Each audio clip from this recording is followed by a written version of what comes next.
Mason County, Texas. In August 1925, the summer heat was relentless. Yet it didn't deter the crowds that had gathered at the local rodeo grounds.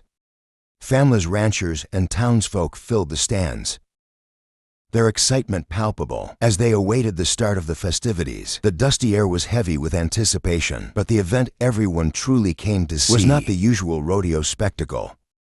No, the highlight was something extraordinary. Something that promised to connect the onlookers with the raw, untamed spirit of the Old West. At the center of this excitement was an unassuming older man standing casually among a group of locals.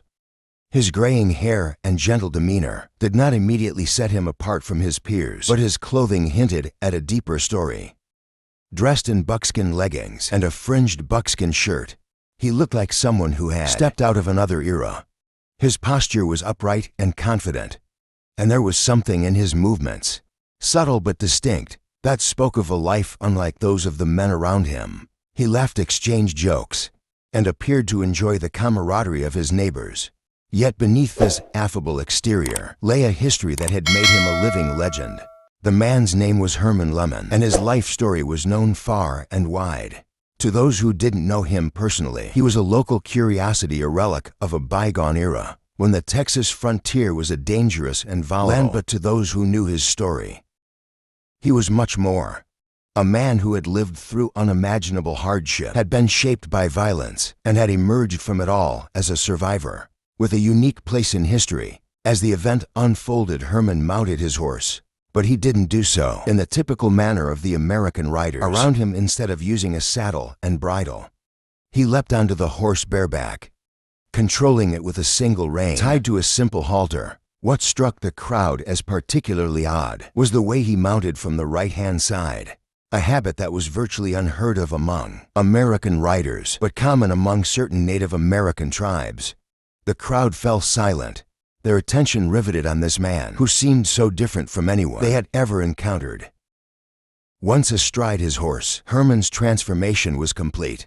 His gentle smile faded, replaced by a piercing gaze that seemed to see everything and everyone in the arena at once.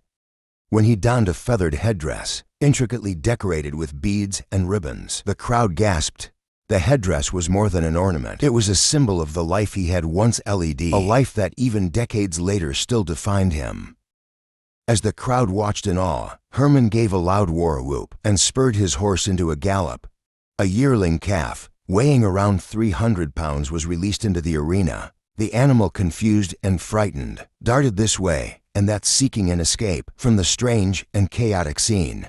Herman pursued it with precision, his horse responding to the subtlest cues from his knees and feet without breaking stride. He drew a short, powerful bow and loosed an arrow.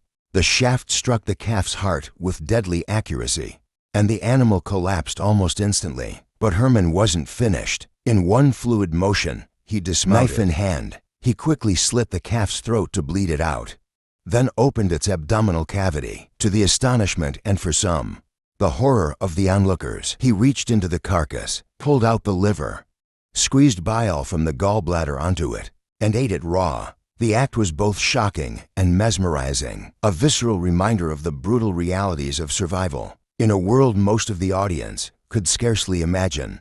For Herman Lehmann, this demonstration was more than a spectacle. It was a connection to a life he had lived and in many ways still longed for. The skills he displayed that day had been honed not in arenas but on the harsh Texas plains, in the crucible of conflict and survival. To the audience, it was a glimpse into a romanticized past. To Herman, it was a bittersweet reminder of a freedom he had once known, a freedom that came at great cost.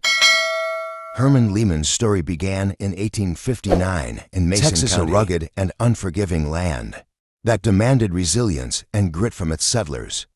Born to Ernst and Augusta Lehmann, Herman was the third of 8 children. The family lived on a modest farm, raising livestock and cultivating crops to make a living in a region where danger was ever present. The death of Herman's father, when he was still a young boy, left his mother to shoulder the burden of raising her children in such a harsh environment. In 1863, Augusta remarried a man named Philip Bookmeyer, who became a father figure to Herman and his siblings. Life on the frontier was not easy, But the Lehmanns worked hard to build a future for themselves. The children were expected to contribute to the family's livelihood, whether by tending livestock, planting crops, or guarding the farm from the constant threat of predators. For young Herman, these responsibilities were part of daily life, and he performed them with the same determination that would later define his extraordinary journey. May 16, 1870, began like any other day on the Lehmann farm. 11-year-old Herman and his 8-year-old Willie were tasked with guarding the family's sheep and keeping crows away from the cornfield.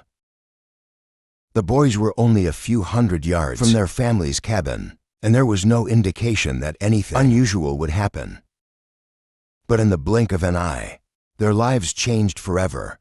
A small band of Apache warriors, led by a chief named Colonel Carnivist, appeared on the horizon, moving with the stealth and speed of seasoned raiders. They descended upon the unsuspecting boys.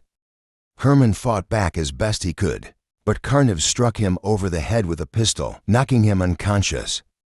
The brothers were tied to horses, and within moments, they were being carried away at a gallop. Back at the cabin, Augusta and Philip were thrown into panic. Their sons had vanished without a trace, and the vast Texas plains offered little hope of finding them. The family sought help from local authorities and military units, but the search seemed hopeless. The Lehmanns could only pray that their boys would somehow survive. As the Apache raiders made their way across the plains, they were pursued by a group of Buffalo Soldiers, African-American troops who had been stationed in the region to protect settlers from Native American raids. These soldiers, many of them former slaves who had enlisted after the Civil War, were known for their bravery and tenacity. In a brief but intense skirmish, the Buffalo Soldiers engaged the raiding party, managing to disrupt their progress. During the chaos, young Willie fell from his captor's horse. Alone and terrified, he wandered through the wilderness, surviving by sheer determination and luck, until he eventually found his way back to his family. His return was a bittersweet moment for the Lehmanns. While they were overjoyed to have one son back, Willie brought no news of Herman other than a chilling statement. "Herman has gone on, Mama." They took him on for Herman. The journey into captivity was a harrowing ordeal. Dehydrated, sunburned, and frightened, he endured physical abuse and relentless work. On the third night of his captivity, the raiding party slaughtered a calf, and carnivores forced Herman to consume the curdled milk from its stomach. When Herman vomited, he was beaten and made to eat his own vomit. Such acts of cruelty were designed to break the spirits of captives, stripping them of their former identities and preparing them for a life of servitude. But Herman was resilient. Despite the physical and emotional abuse, he began to adapt to his new reality. Over time, he learned the ways of the Apache, earning their respect through his resourcefulness and determination.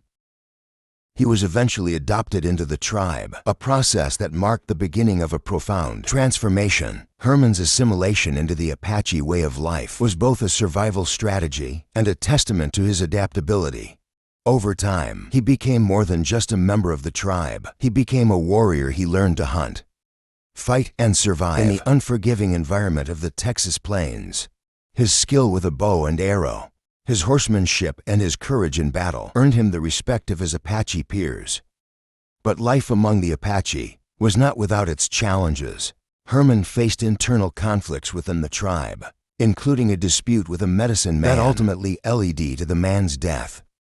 This event forced Herman to flee, and he sought refuge among the Comanche, a tribe known for its fierce resistance to encroaching settlers. Under the leadership of Chief Quanah Parker, the Comanche welcomed Herman into their ranks.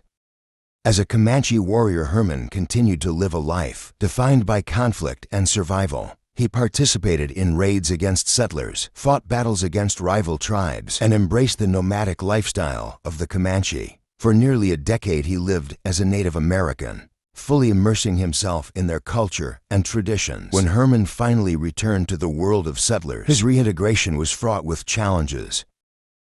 The skills and identity he had developed during his years among the Apache and Comanche set him apart, making him both a curiosity and a legend. In his later years, he shared his story through demonstrations, public appearances, and written accounts. offering a unique perspective on a tumultuous period in American history. Herman Lehmann's life was a testament to the resilience of the human spirit and the capacity to adapt to even the most extreme circumstances. His journey from a captive boy to a legendary warrior, and finally to a bridge between two worlds, is a story that continues to captivate and inspire.